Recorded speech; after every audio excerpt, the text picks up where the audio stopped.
Good morning, superstars, or good afternoon, or good evening, or good whatever time it is whenever you're watching this. Who are you? Who are you? Is she gone? Oh, good. I live alone, so I don't know who that was. Alright, so today we're doing something a little bit special. Miss Walker inspired me, and so we're going to be reading a couple of chapters from chapter book. Okay, and if you like this book, all you gotta do is log on to Get Epic and keep reading the book. Okay, it's free and it's awesome, and you can get an app on your phone. So if you like this awesome book, go on to Get Epic and keep reading. This was, and still is, one of my favorite books when I was y'all's age. I love this book and I've read it so many times. It is so fun. Okay, so I hope that you guys enjoy it. This is called Sideways Stories from Wayside School. And just like that introduction, this school is crazy. So let's begin. So it is Sideways Stories from Wayside School, and it's written by Louis Sachar, and it's illustrated by Adam McCauley. So we got a dedication, then we have a table of contents. The table of contents lets you know where you can find things and how many chapters we have. So now we've got introduction. This book contains 30 stories about the children and teachers at Wayside School. But before we get to them, there is something you ought to know so that you don't get confused. Wayside School was accidentally built sideways. It was supposed to be only 1 story high, with 30 classrooms all in a row. Instead, it was built 30 stories high, with 1 classroom on each story. The builder said he was very sorry. The children at Wayside like having a sideways school.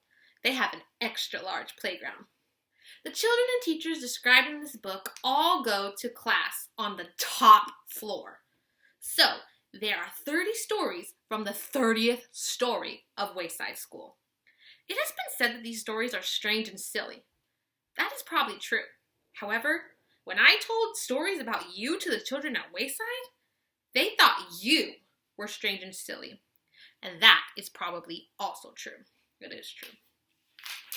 So, 30 stories. So, they have to climb up 30 flights of stairs to get to their classroom. I would be very tired. Alright, so first chapter. Mrs. Gorf. Wonder who she is. Look at her tongue. Mrs. Gorf has a long tongue and pointed ears. She was the meanest teacher in Wayside School.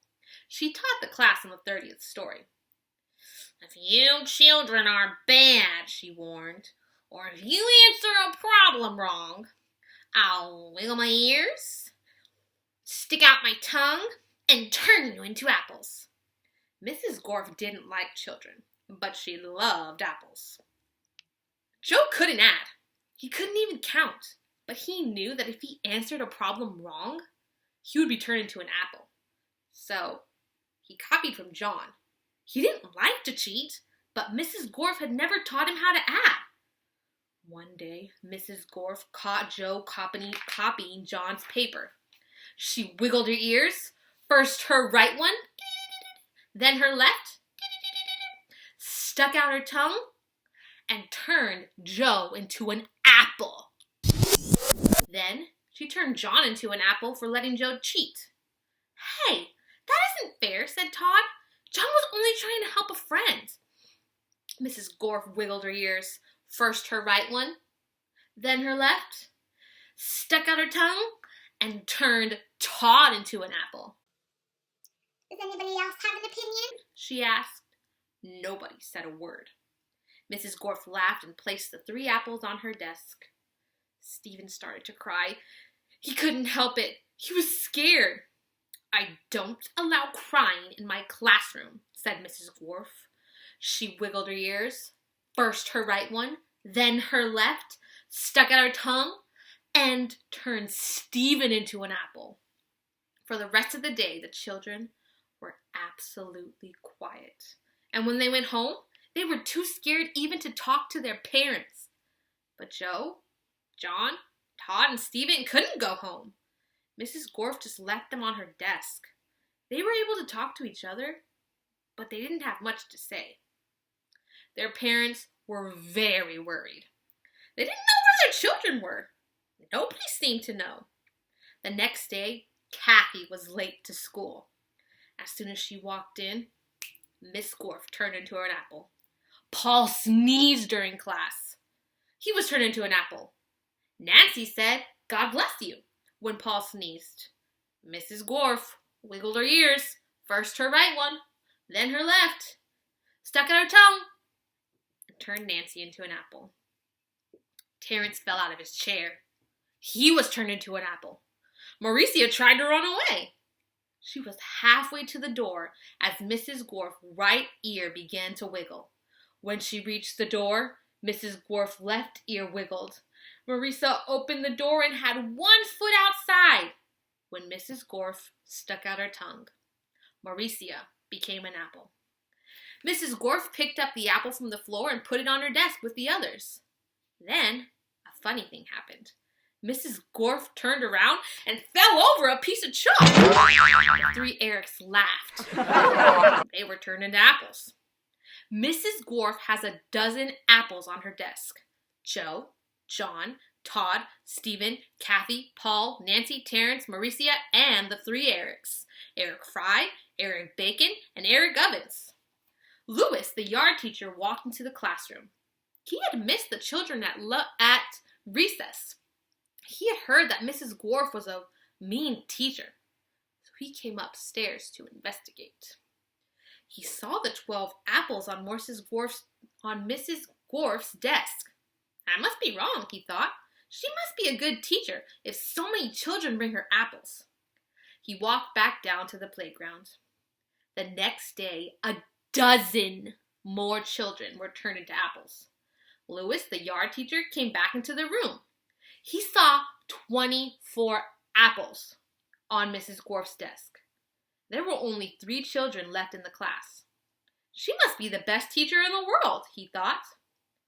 By the end of the week, all of the children were apples. Mrs. Gorf was very happy. "Now I can go home," she said. "I don't have to teach anymore. I won't have to walk up 30 flights of stairs ever again." "You're not going anywhere," shouted Todd. He jumped off the desk and bopped Miss Gorf on the nose. The rest of the apples followed. Mrs. Gorf fell on the floor. The apples jumped on her. "Stop," she said, "or I'll turn you into applesauce." But the apples didn't stop, and Mrs. Gorf could do nothing about it. "Turn us back into children," Todd demanded. Mrs. Gorf had no choice.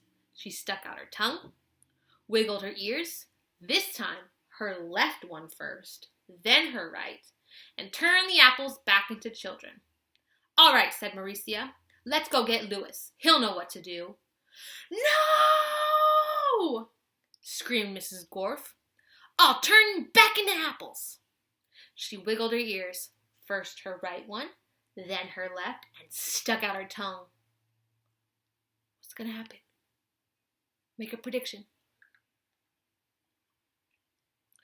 But Jenny held up a mirror and Mrs. Gorf turned herself into an apple.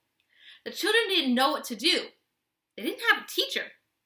Even though Mrs. Gorf was mean, they didn't think it was right to leave her as an apple. But none of them knew how to wiggle their ears. Louis, the yard teacher, walked in. "Where's Miss Gorf?" he asked. Nobody said a word. "Boy, am I hungry," said Louis. "I don't think Mrs. Gorf would mind if I ate this apple. After all, she always had so many." He picked up the apple, which was really Mrs. Gorf, shined it on his shirt, and ate it. And that's the end of chapter 1. And the next chapter is Mrs. Jewls. So if you want to know more about Sideways stories, already I'm hooked. Like, their first teacher is a witch who's turning kids into apples. I wonder what else the characters are like. So your challenge today is to log on to Get Epic. And if you like this book, keep reading it. If you didn't like this book, which is perfectly fine, find another book to read on Get Epic. Okay? I want you to find books that you like. I love books that are funny. So I like to read books that make me laugh. Maybe you like scary books, maybe you like animal books, or sports books. Find what interests you and read it. Love you, miss you. I'll see you at 2:30 for our Zoom session.